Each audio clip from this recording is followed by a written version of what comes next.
Don't pickpocket your students. Imagine you're a professor somewhere. You hear rumors of the creation of a new Office of Student Property Security, whatever you think. Yet before long, you're summoned to a brand new mandatory training session run by certified officers of student property security.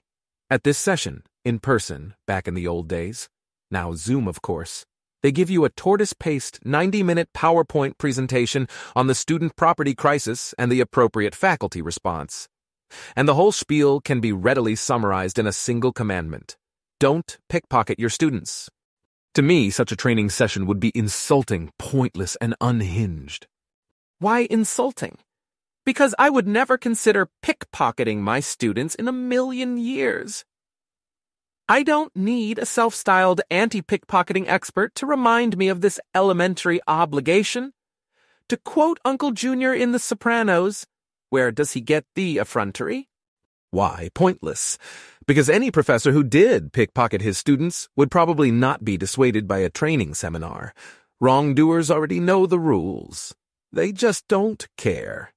Why unhinged? Because there is no ongoing pickpocketing crisis. Sure, the media can pinpoint a few egregious scandals in a country with over 300 million inhabitants. But no matter how much outrage such scandals spark, they show next to nothing about statistical reality. And outrage directed at those who demand hard numbers, not horrifying anecdotes, shows less than nothing about real life. What would motivate an institution to impose this insulting, pointless, and unhinged training? It could be an effort to diminish the school's legal liability. If a pickpocketed student ever sues the school can protest. Don't blame us. We run a first-rate anti-pickpocketing training program. But it's hard to imagine that a jury would find such protests convincing. The real motive, I suspect, is not that the administration is protecting their school from lawsuits, but that administrators are protecting themselves from hassling. Once the student pickpocketing availability cascade gets off the ground, the administrator who refuses to do something to address the crisis troubleth his own house and inherits the wind.